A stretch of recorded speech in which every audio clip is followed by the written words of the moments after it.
Hello and welcome to Born to Be All of Me, the podcast. My name is Amber Sousa, and I am so excited to be here with one of my best friends, Chef Amber Caudle. Hi, Amber. Thank you for being Hi. here. I'm so excited to have this conversation with you. Me too. So what we're going to do today is I'm going to read your bio so that people can kind of get a sense of who you are, and then we're just going to dive in. We've been on this journey together Yeah. for a long time. And so I think we have a lot in common. We both, around the same time, I feel like when we met Yeah. each other, we were both kind of waking up to who we are here to be and Yeah. what we are here to bring into the world. So I'm excited to talk more about that. But let's go ahead and kick it off with your very impressive bio.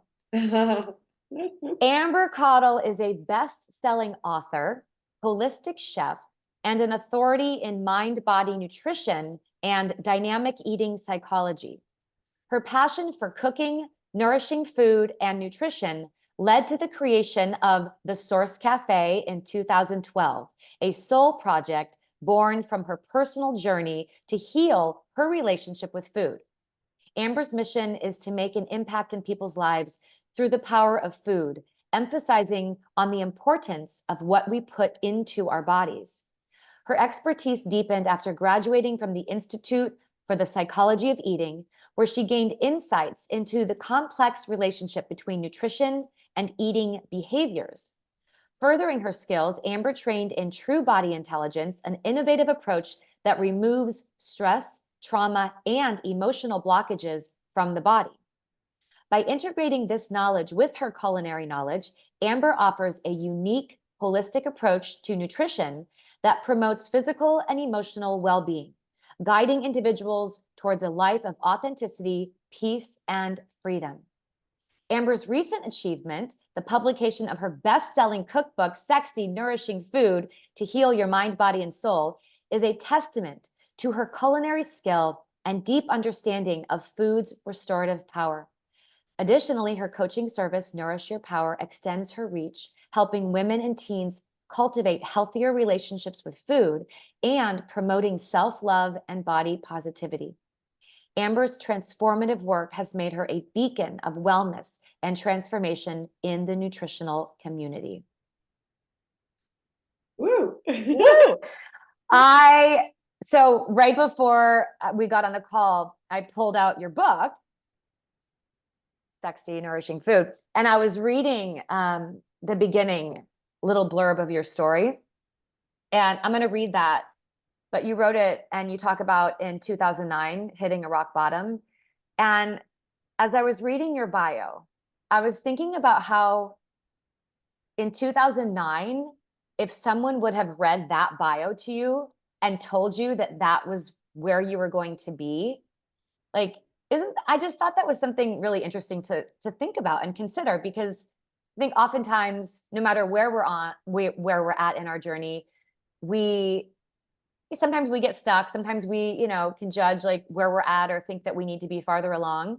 But when you look at where you were in 2009 and then you read this bio and you see what you've accomplished, how far you've come, what you've discovered about yourself, what you've healed for yourself, and how many people you've also helped, just gives me hope to like, you know what I mean? Like those moments where I'm like, what am I doing with my life? How, Yeah. like, to really look back and see how far I've come and celebrate that. I love that perspective. Yeah, thanks for saying that. I probably wouldn't have believed it if somebody would have read that to me in 2009. I know, right? So I'm going to read this because I think it's really helpful for people who may be at this rock bottom place. Mhm. So you say, in 2009, I hit my rock bottom when I had to have surgery on my hip as a result of the way I had been treating my body. I realized I had been abusing food my whole life. I had an addictive relationship with sugar. I was overeating, and I wasn't treating food or my body with the respect they both deserve. Once I fully realized what I had been doing, I was determined to feel better and rid my body of unnecessary inflammation, bloating, weight, and brain fog. I wanted to feel happy and free in my body, and I did not want to feel deprived. I became inspired and unstoppable. This became a purpose-driven spiritual journey for me as I opened the Source Cafe in 2012 and started my true work in the world. I want to make a paradigm shift in our world through food, and I feel I get to work towards that goal every day at my restaurants and with this book. Thank you so much for joining me on the journey. Oh. So you and I met when you opened the Source Cafe. Yes, we in did. 2012, because I owned a business up the street and I would walk down there Yes. almost every day. Yeah. So take me to that place in 2009. Like, what was going on? What were you doing? What was your mindset? What were your beliefs around what was possible for you and just your lifestyle? Yeah, so I was at my previous restaurant, Mediterraneo on the Pier, and I was working the 60 to 70-hour work week that was very common in the restaurant business for chefs and male-dominated industry. And I was very much in my masculine, going, doing. But I was not only overworking, overgiving, completely disconnected from my body. I didn't even know what embodied meant at that time. I was definitely suffering with disordered eating, it looked like binging, cycles of binging and restricting, starving myself, abusing fasting and overexercising 3 to 4 hours a day. Hence, I had that hip surgery because I tore my labrum from overworking, overexercising. People called me an exercise bulimic. And there was no balance. I had no balance in my life. I was inflamed. I was eating too much sugar. I was drinking too much alcohol. I wasn't sleeping. I was taking Ambien. Any ailment that came up, I would medicate through. My hip was hurting. I would take Advil. I would take Percocet. And I did not have a mindfulness practice. I was very disconnected from my body. And I started to become very hopeless because I was so stuck in this binging restricting cycle. I never thought that I was going to get out of it. And I really did not know what self-love was. And I hate to use the word hate, but I was so uncomfortable in my own skin. And I did not feel like, I did not know how I was going to go on. I was like, am I just going to overwork and overdo and I'm never going to be able to stop eating? And so I definitely became desperate to feel better in my body and ended up at my desperation, because I was like on my hands and knees, like, okay, I started to pray, like, show me the way. So I found myself at a fasting retreat where I technically, probably honestly, in 2009 went because I thought it was going to make me skinnier, right? Because it was a fasting retreat, but it ended up cracking me open and ended up having a quote unquote spiritual awakening for the first time. And I had read about that in books. So I was hopeless. I did not have faith at that time. Any of the language that I use now, I really did not know how I was going to get out of the cage of self-hatred and self-loathing and despair. I had money scarcity fears coming up. I wanted a romantic relationship and a partner and a baby. And I was like, none of this is ever going to happen. And so after I left the desert, I was there for a week and I started to dive, and it was very quiet also. And so, yes, I was fasting and detoxing, but I was able to tap into my intuition for the first time. I started to learn different forms of meditation and breath work and visualization and manifesting techniques, and cried almost the whole week and started to dive in and really look at what would it be like to heal my body, not only start to nourish my body in the right way, but take my power back from food and really for the first time in my life, put myself first and my power first. And so because I was surrounded by like-minded souls that were also on a spiritual journey, and I started to listen and read and listen to podcasts, I came back and I was very hungry to start to heal my body. And I started to change the menu at Mediterraneo and the way I was eating, and started to realize that, when I started hearing voices in the desert, like, you can heal yourself with food. And so I was determined to start to heal myself with food. And I started to put people on cleanses, and I started a blog, and it just started opening up I started doing different types of Ayurvedic cleanses and going to acupuncturists and functional doctors. And I got off Ambien and Percocet and Advil and all these things. So my life definitely took this huge turn. And this is a very small, short story on how the Source Cafe eventually was born in 2012. Yeah. I love that. I don't know if I ever really thought about it in this way, but I was thinking about, this is another parallel for us. like you were at Mediterraneo, which is, it's not known for what the source is known for now. It's a restaurant. People go, right. But you were having this awakening and things were starting to like make sense to you. So you wanted to bring that to the place that you're at. That's what happened to me when I had my first business, right? Like I owned a Pilates and fitness studio where people came to me not for spiritual stuff, like they came to have a high intensity workout. But as soon as I started to discover these things, I was hungry, just like you were, to bring it. So that's like, we were both in that position where we were like, I gotta start sharing about this. Definitely. Right? People have to know about this. When you were talking about like all the coping strategies, like the binging and the purging and the over exercising, and like, I don't know about you, but when I had my spiritual awakening, I started to look back at all the coping strategies and the choices that I had made in my life that brought me to a place where I felt like I just didn't understand why my life had turned out the way that it had, and why I had, ended up in a drug rehab, and why I had been, divorced, and why, right? So what have you discovered about why you adopted those coping strategies, and where did that begin for you? Well, the coping strategies for me started very early, probably around like 8 years old. And it was just a way for me to feel in control, first of all, but safe. And in a world that was so chaotic. And as I, went through my teens and my 20s and my 30s, I mean, the only thing really in my life, I really realized that I could control, because we can't control humans, we can't control really what's happening, is I could control my body, and I could control my exercise and my food. And it really, coping strategies are a false sense, they give us a false sense of security, a false sense of safety. And that is where, and also it, in the heat of the moment, when we're under stress or we're going through a traumatic situation or something that we feel like we can't handle, whatever the coping strategy is, whether it's binging, restricting, purging, cocaine, whatever the thing is, for an immediate, we get a relief. Yeah. I mean, we get a relief. And with food, for a moment, it's a way my nervous system would go from a sympathetic state of being in fight or flight to a parasympathetic state, because I'd finally, okay, I feel grounded, I feel nourished. Now that would not nourish, but I feel nourished in terms of safetiness from the coping mechanisms. And of course, that doesn't last, because then the guilt and the shame and the despair and the hopelessness comes after. But for that moment, it is a way for us to feel safe in our bodies, when I didn't know how to allow those emotions to flow through my body and to sit with those emotions at the time. Yeah. Yeah, I get that. What would you say to that 8-year-old little girl who didn't feel safe now? Like if you were mothering her and you could sense that she was feeling unsafe, like what would you say to her? How would you help her through that now? I always say now, because I didn't listen to her. And so I always say now to her, when she comes up and maybe she doesn't feel safe or things feel out of control, I say, you are okay.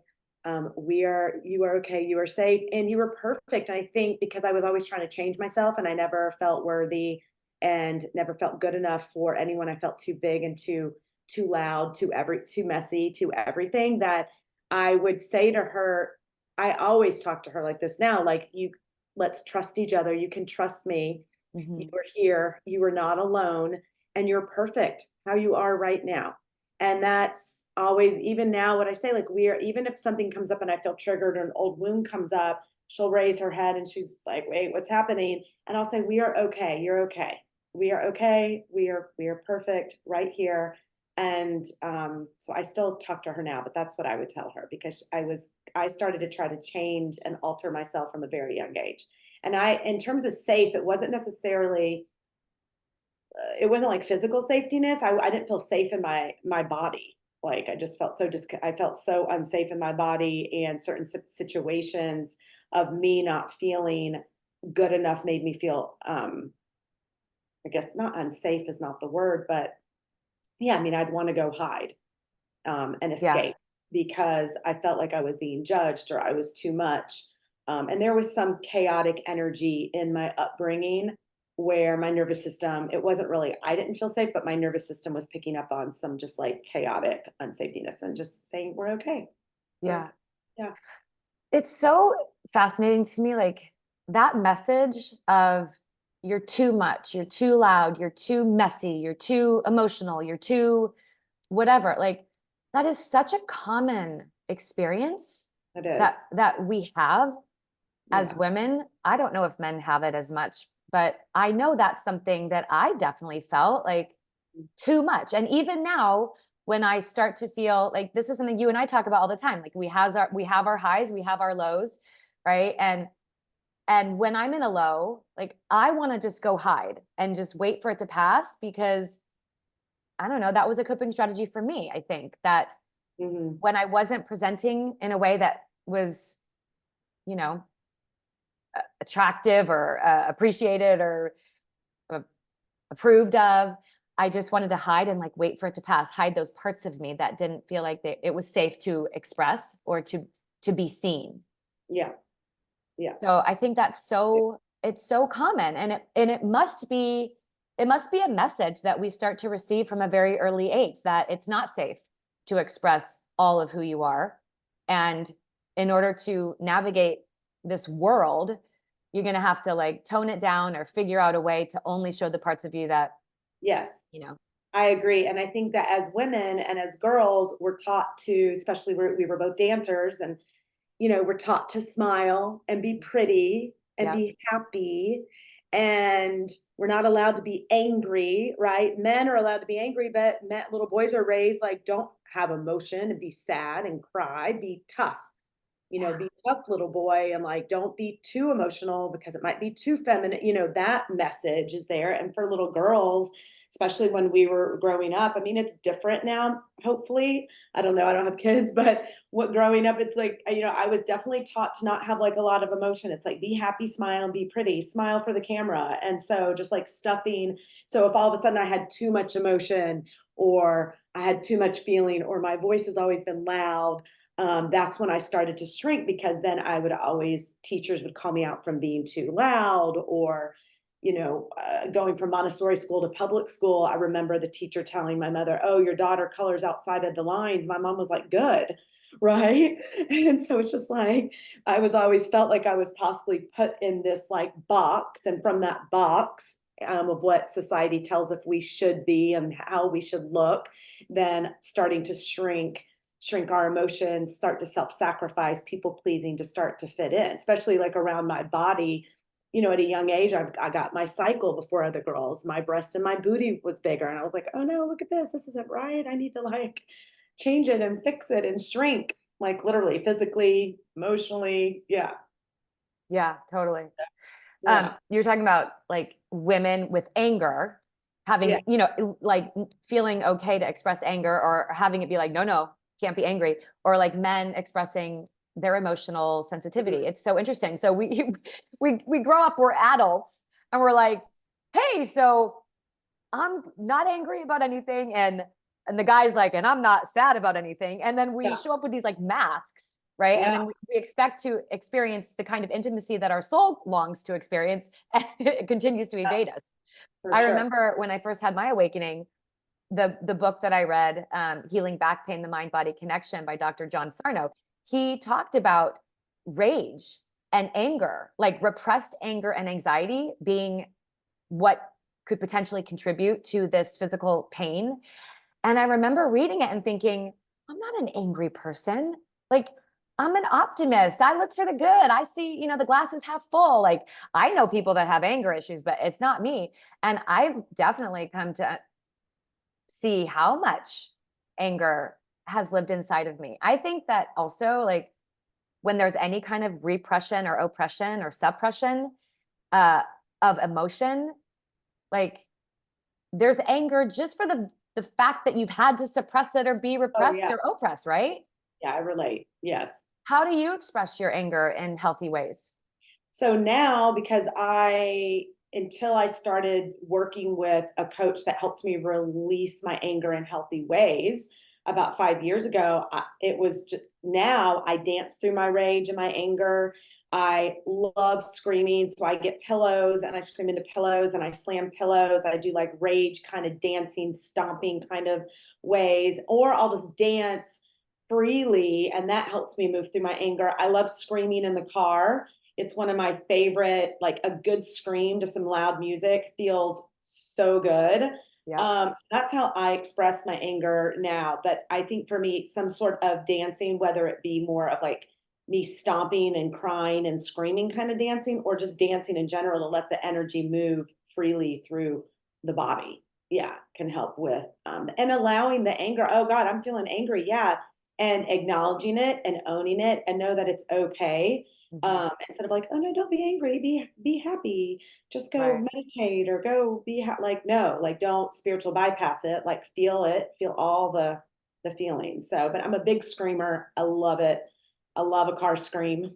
I think I've told like so I love a car scream. I love screaming at the house, and breath work can help me move through my anger. Yeah. Active breath work. Actually, I started years ago helping me move through my anger, and I would make sure I had a pillow with me, especially if I was at my house and my neighbors don't think that I'm, dying, and Yeah. scream pillow while I'm breathing. So yeah, I love a good car scream, and obviously I love to dance yeah, out everything. So, yeah, yeah, um, okay. So let's go back to when you had your awakening and then I had my awakening and we came together yeah. and I started this thing called Mind Body Revolution. And I was like so uh determined to share everything that I was experiencing and then to call in people that I knew, because I don't know about you, but for me, like it was quite lonely. I didn't really totally understand what was happening to me. And so when I recognized that somebody else was going through something similar, I was like, ooh, come, Yeah. come be with me, come share with me. Yeah. So take me through, like, that was back in when we did the Mind Body Revolution, that was back in 2014. Oh wow. Okay. Yeah. And so bring me through kind of some of your journey and some of the things that you've discovered and what your soul has called you to do since that time. Since 2014. Yeah, yeah. Yeah, wow. So 2014, I was finally had found support to heal my relationship with food and my body. So that was obviously a huge thing because nothing in my life could open up before that. And I got out of victim mentality and Mhm. started to sit with my pain. I started to learn a lot with about sitting with our pain and not running from it and observing it and not attaching it and doing that with the help of coaches and mentors and guides, and started to dive deep into my spiritual practice and non-negotiables of transcendental meditation and different types of visualization and prayer, which helped me choose every day to stay in faith instead of fear. And so I know you and I speak a lot about that. Obviously, fear comes up like every single day, and then I get to make a choice of how to detach from it and allow it and know that it's going to pass like a wave. And so I think as the years have gone by,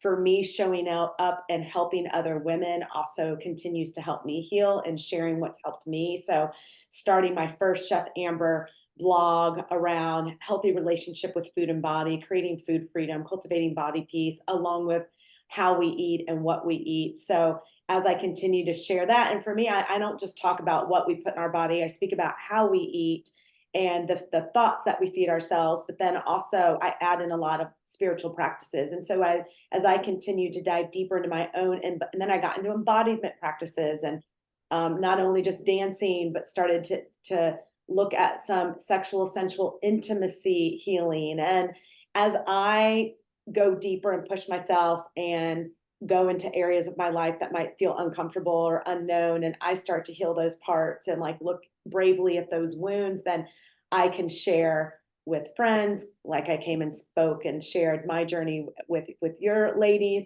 and then help and coach women on, and I walk side by side even to this day, and I always pick women that are a mirror and going through what I had gone through, but I'm still on this journey. I'm not so, and that continues to help me and I find the next path, and I continue to follow the breadcrumbs of what's next for my soul. Yeah, how Yeah. I can make the most. the most impact. And for me, sharing my experience, especially, I mean, dark nights of the soul, but all the like, I guess, rock bottoms, are so painful in the moment, but knowing there's so much light that comes out. And I'm so grateful always when I come out of those, because I know I'm going to eventually share something about that moment to hopefully impact it, maybe just one other person. And so that's what continues me on my journey today. Yeah, that's a prayer that I say often when I'm going through something that's not making sense to me. Like, Mhm. okay, God, I have to believe that this is happening for the greater good. And so help me just to be in that space of, how this is happening for me, not to Yeah, me. Like you said, the right. victim mentality, right? Getting out of the victim mentality. That's been the biggest shift over these years. Yeah. So what was you mentioned like your spiritual practices and your faith. And I know a lot of people have, different kinds of relationships with religion or spirituality or God or the word God, or like, what was your relationship with faith or spirituality before you hit your rock bottom in 2009? Did you grow up with a belief or Yeah, faith? you know what? My parents are Christian. My mother's definitely spiritual also. She's always fused in spirituality and started like some quotes and some like authors that we love. But I went to on and off church. My grandparents were very Christian on both sides, and so I grew up around that. And but it wasn't really my faith, I guess. I didn't really pray. If I prayed, it was like a quick pray of what I learned, and it was fake. It was like, "Hey, give me this, God," or "Make me skinny," kind of thing. Like I just didn't Right. really like, right, like help me be Yeah. skinny, or like, um, and then so that was kind of my relationship with faith, I guess, until I was right I guess in my 20s, when I started to open my eyes up to more of like Abraham Hicks, and started looking at what I put out there as what I bring back, and then started to realize that for me, my belief is God is omnipresent, and God energy flows in all of us, and we're all connected. And so when I started to dive into that, I pray to God, and I also started to realize like I can't do life alone. And I did this through with spiritual teachers also that helped me, right? And realized that I can't do life alone. And I know that I am divinely guided and protected, and that there is something bigger than me. And that's how I started. And now like I'm a devotee to God or universe or spirit, creator, whatever the word is, and know that I am definitely not alone. And I always every day ask for my eyes to be open, like open, may God open my eyes and connect me with divine consciousness so I can make the most impact and stay in certainty and stay in faith. But it's been a journey. I mean, it's been a journey. Yeah. My faith, I guess the last 4 years has been, I guess, when I say stronger in terms of I can tap more into my faith and get out of victim mindset faster than in the past of still praying, but still kind of feeling a little victimy and not understanding why this is happening. And now knowing that we're not in control, and universe is in control. And I started to watch my thoughts. It's like, well, I can't expect to manifest X, Y, and Z if well, I can't manifest, like, say, I want to feel amazing in my body and I want to feel strong and healthy and confident in my clothes, but I'm not treating my body right. But I'm also thinking these constant negative thoughts about, oh, I feel fat, or look at my thighs. And so starting to work through positive affirmations, and visualizing is a big part of my faith, visualizing, prayer, journaling. I'm a big fan of visualization. I think it's very powerful, along with affirmations. Yeah. Give me an example of, so like, let's say you're having a day where you're really being critical of your body, or you're really experiencing like self-doubt, or like, what are some of the visualizations that you practice and help you? So if it's in the middle of the day and I'm all gunky, and I'm a little bit out of alignment, then I start to, especially if it's with my body, because I mean, I'm human. Of course, I'm going to fall out of acceptance, right? And usually when I fall out of acceptance, it's a sign of it has nothing to do about my body. It's about something else in my life. It's just where I go to attack. So it's usually like I need to have a conversation, or I'm really in money fear, or I'm feeling lonely. It's nothing about my butt or my thighs. So I'll visualize myself confident and strong and happy and full of vitality. And I always say to myself, even if it's hard, right? Because I have some clients that are like, oh, it's so hard for me to say, I love you, body. I love you, body. You know, it's me and you, best friends till the end. I always say in that, like, our bodies will be with us. The only that will be with us until we die. I don't know who else is going to be by my side till we die, but I know my body's going to be with me.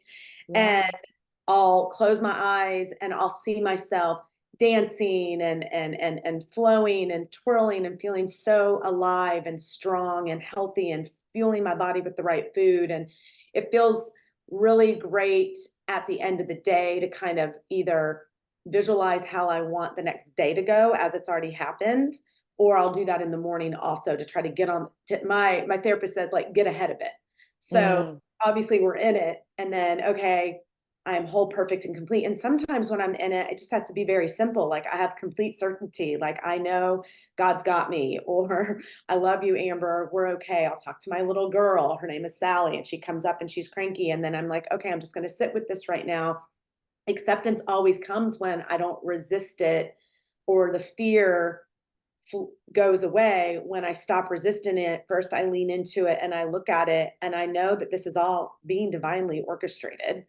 And, you know, it's so much easier said than done, but the visualization helps seeing myself calm and grounded. Like, say I have a speaking event, I'm really nervous, and all of a sudden fears got me. Then I picture myself up on stage in my power, feeling valuable and important and confident and resilient, and also vulnerable and authentic and expressing my highest expression. And so staying ahead of it is really powerful. And that's like the best part of visualization. It's like, athletes do it all the time. I mean, there's famous books on cybernetics is one of my favorite books. I've read it 3 times. And I mean, Mm.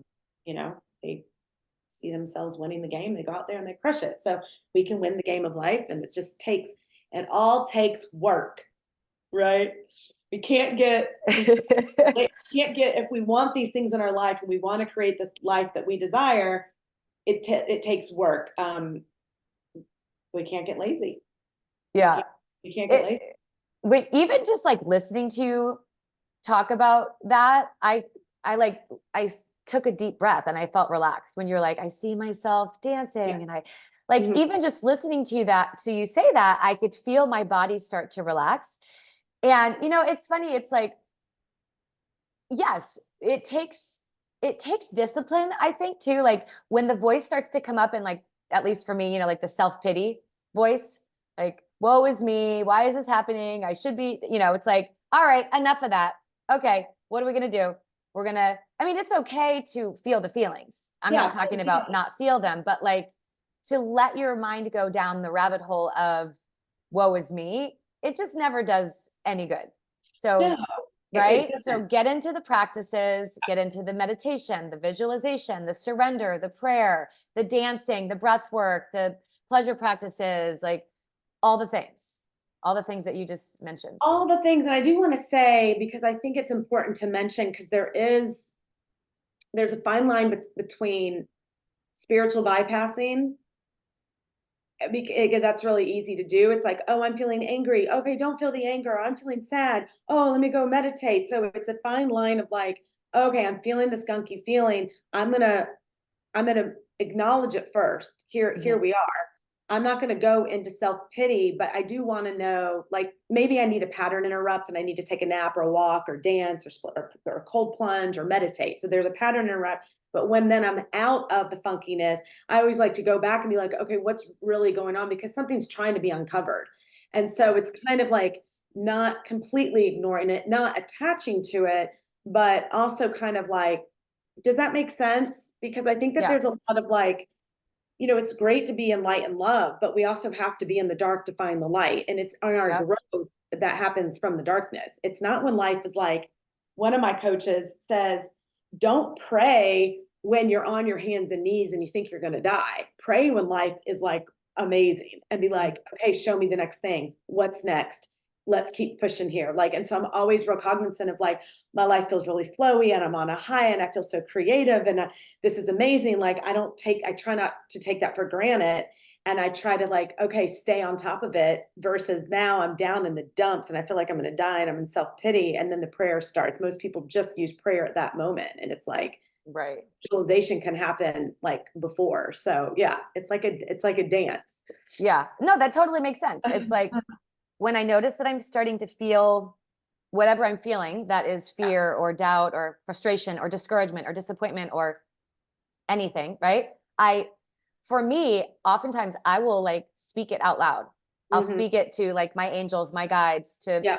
to God. I'll say, okay, team, here's what I'm feeling. Here's what the human me is Mm. experiencing right now. And the soul me knows that everything is happening in perfect divine order, that everything's happening for my highest good. However, the human me right now is pissed. The human me right now is frustrated. So, okay, I'm acknowledging it. I do the, whatever, the scream, the whatever I need to do. And then I say, please help me. Yeah. Please help me to have the courage and the faith and to walk through this and to learn what I'm meant to learn from this experience. Right. Mhm. So, I like that. I speak it out loud also. So I agree. I do that. I teach that a lot and guide my women when they're trying to stop binging or restricting or emotional eating, is speak it out, like claim it, own yeah, it, acknowledge it, speak it out loud, and then ask what's the best way through? Like, what, show me. Yeah. exactly. Yeah. Exactly. And so you are, I mean, you are one of the most, what's the word I'm thinking of? Like committed and devoted to your growth, uh, like of anybody that I know. Like you, for as long as I've known you, you just are devoted to the next thing, right? All the practices. And uh, one of the things that you have in your bio is the true body intelligence Yeah. work. And so I've watched you, right? Like I've watched what you're doing all along. And so you started doing that work. What was it, in 2017 or 18? It was 5 years ago. So yeah. And so I remember watching you and being like, okay, this is the next thing that Amber's on to. Like, Yeah. let me see what she's doing with this, right? Yeah. And I saw the changes and I saw the shifts, and you invited Christopher Maher, the founder of True Body Intelligence, in to have a talk at the Source Cafe. Yeah. And I went to the talk and I was like, okay, yep, I think this is my next step too. And I remember talking to you because it was quite an investment. I was like, Amber, Yes. oh my God. That's another thing I think is really important. We talk a lot about money and like money fears, but both of us have invested a tremendous amount of money Mhm. in our growth, in our expansion, in the support that we have needed. And I remember you saying that to me. I'll never forget. I was literally in line going to pick up my kids from school. And I Mhm. was like, Amber, I don't know, like it's so expensive. I don't know, but and you just said, you know what, if you're meant to do this work, it's just going to work out. It's Mhm. going to trust that it's going to show up for you. And it did. It Yeah. did. And I ended up doing that work as well. But you have taken it to the next level. You committed to becoming a practitioner. Talk to me a little bit more about that. Like, what did you learn about that practice? Because I think that's the cool thing about this journey, is like we're never done, No. and we'll heal to a certain level, and then it's like, okay, now what's next for me? Mhm. And so where were you at when you found True Body Intelligence? What were you feeling like you needed? And what did you discover through that work? And what made you commit to becoming the practitioner and including it in all the things that you offer? Okay, so at that time, my life was flowing really well. I was about to open up another restaurant. I was busy. The Source was doing well. And one of my dear friends and coaches at the time, Vicky, that I basically trust, and she's a woman of full integrity, had just finished a week with Christopher and said, Amber, dear, your life doesn't have to be so hard. It can be easier. And I was like, really? What? I'm just so used to running around like a freight train. Yeah. And my relationship with food and body felt pretty good. You know, I wasn't like binging or restricting or anything, but I was still overdoing. So I decided to trust and do it and make the investment because it was an investment. And I knew that Christopher worked with people to remove trauma. And I was like, I don't have trauma. Like, I don't get it. And then I went in, and yeah, it's a 5-day intensive. It's 20 hours in 5 days, and I got completely cracked open. It felt like 10 to 15 years of therapy. And I didn't realize I was at running. Basically, the work removes a lifetime of accumulated and generational stress from the body, along with trapped emotion and trauma from the body and nervous system. And I didn't really realize how I was running at a level 10 out of 10 of stress, 24/7. I was always in fight or flight.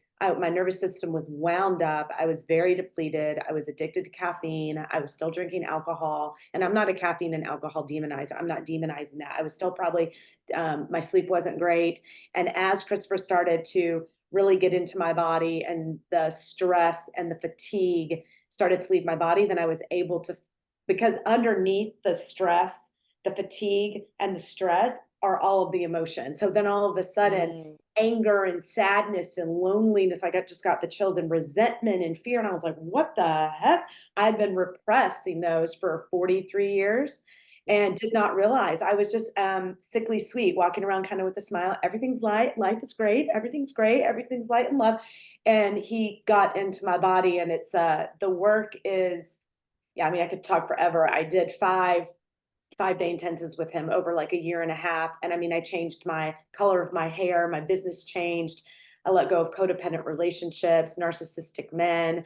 I stopped people pleasing. I had big conversations with my family about restructuring the way that we're going to communicate and relate. My relationship with myself changed, with others, the way people related to me. I learned what inner and outer honesty was for the first time, and realized how much of my life I had put myself second and self-sacrificed. And when I started to clean up all that energy, I mean, money started flowing more easier. I got off caffeine and alcohol and stopped taking Ambien, and started to actually take days off. I mean, my whole life just turned upside down, and people started to notice the difference. I got many women to go work with Christopher because of what was happening in my life, and how profound the impact of change had been, and the relationships with my family and my parents becoming friends again, because the work not only helps ourselves, but it clears generational trauma 7 years back and 7 years forward. So, I mean, my parents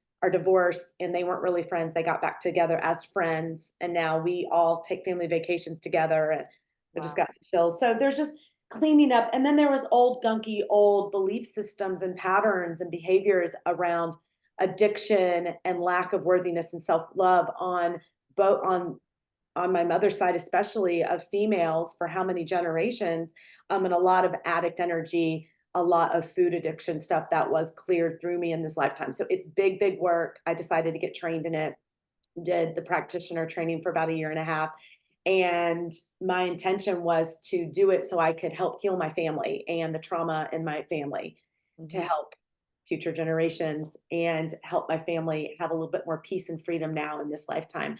And then now I help women, because I still do the work. I still do the exercises. You know, I have a friend that we trade every week and do it.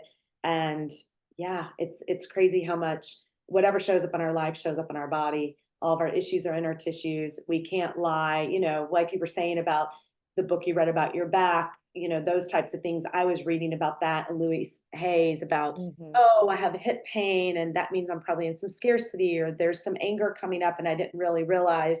And yeah, to this day, I mean, it just happened a couple weeks ago where I got too much in my masculine energy and overdoing at my restaurant, and some pain in my body showed up. On what side? The right side, because that's our masculine side, and that's the doer side. And then it went deeper into, oh, I noticed I was self-sacrificing to this male in my life, and that's why the la la la. And now I can go in, and I can not only shift my energy, clean up my energy, and my pain goes away. It's amazing how much we are in control of healing ourselves when we get out of our own way, to live a life that's freer and more peaceful, having grounded emotions and an open heart and a calm mind. That is what I want every day. I That's love you. what I wanted Oh, every day. I love you. You know? I almost started to cry right now because I don't think I've really thought about this as much, but when you were talking about like the impact that it's had on your family, Yeah. when I first decided to work with Christopher, Mm. I did not have big trauma in my childhood that I could see, right?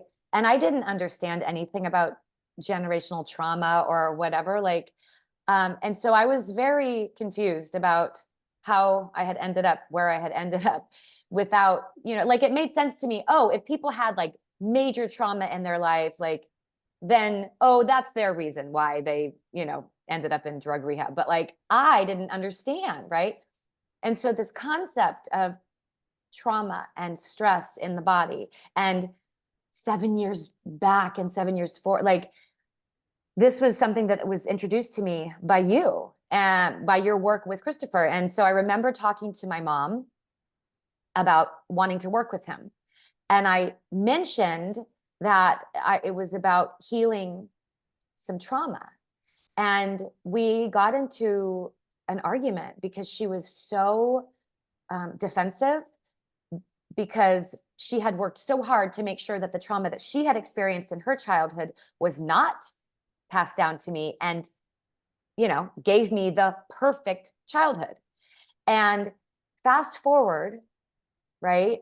That was in 2020 when I worked with him.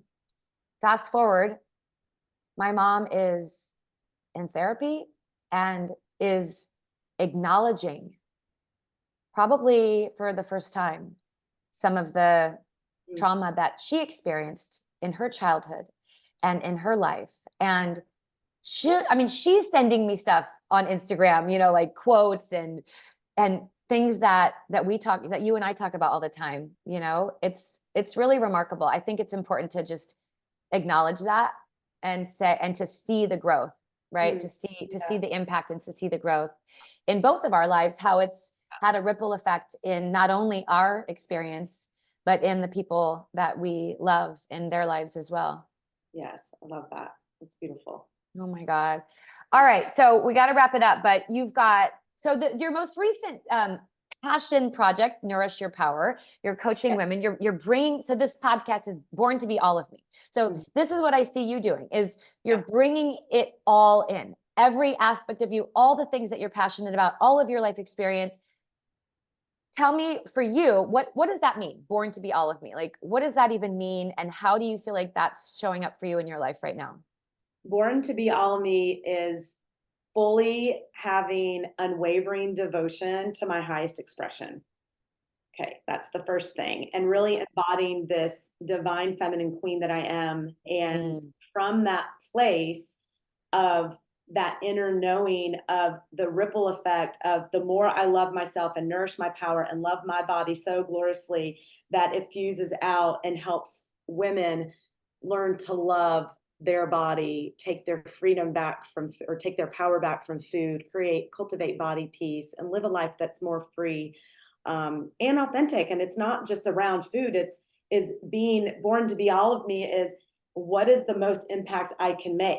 How can I take all these things that I've learned, even from the pain and the joy, and use it in a way to cultivate not only just freedom with myself, but to inspire other women to perform at the highest level and step into their highest expression.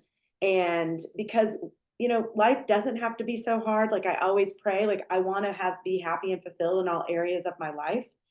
And I want to make the most impact. And that's what that means. And it doesn't have to be so complicated. And so using these, and sometimes I always think I need more certifications. And so taking all this and fusing it all and sharing it, through books and speaking and coaching is, I'm very blessed and grateful that Spirit is, guiding me through this journey. Yeah. So I love that description. That's amazing. Yes, I love it so much. Okay. Also, I just want you to share, you talked about, you noticed that your body, you were in the masculine a little bit in that energy. And so how do you think that we can move more into the feminine? What does that mean? Because we've lived in a world since we were born that has modeled to us the way of doing, the way of, the masculine principles of doing and hard work and achievement and productivity and right pushing and going and no pain, no gain and all these things. And so it's like a new way of being in this world to slow down. And so talk to me a little bit about what that means to you to be in the divine feminine and to shift out of the masculine energy and how we can still have the life that we desire without the masculine model. This is such a dance for men and women, but as a woman, and I love talking, I love this discussion. I love coaching and teaching this. To be in our feminine and really to embrace this divine feminine, we have to slow down. Mm-hmm. Slowing down is how we become embodied. That you can't be embodied when you're multitasking and you're running around and you're over caffeinated and you're over this, you're over that. I mean, it's not, we're so disconnected. The way to connect to her, that divine feminine essence within us, is to be in the yin energy, the slowing down feminine energy. And slowing down is so hard because we are like, wear that badge of, look at how much I've worked this week and look at me, I worked 80 hours.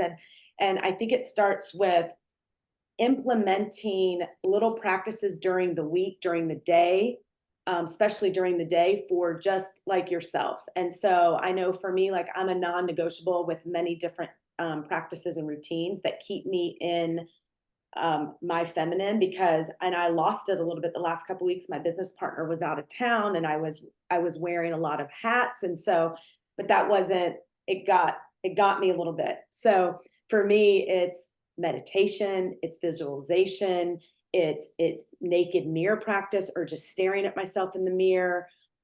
Doesn't have to be some sort of crazy breath, but reminding myself during the day, especially before I'm eating or before maybe I'm speaking, is to take 10 deep breaths. Getting out in nature and like laying as naked as you can in the grass is a really great way to embodiment. Embodiment is the gateway to like our divine feminine.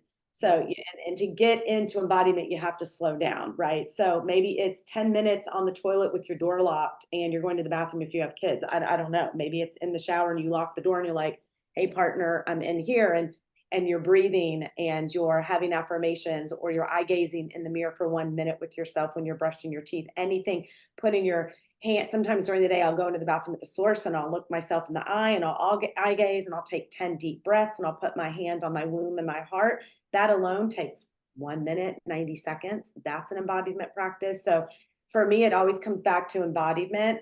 And then I can do bigger stuff like dancing and pleasure practice and stuff like that. But the allowance of like slowing down and the allowing to receive, like receiving from others and receiving. And even if that means to go get a pedicure or a massage or allow someone else to give to yourself, is a big practice, because it feels like I'm always the giver. So to be able to receive that feels really good. And blocking, like yesterday, I caught myself feeling, I was like, I need to connect with my divine feminine and my womb and like really do some healing today. So it was Monday and I canceled everything.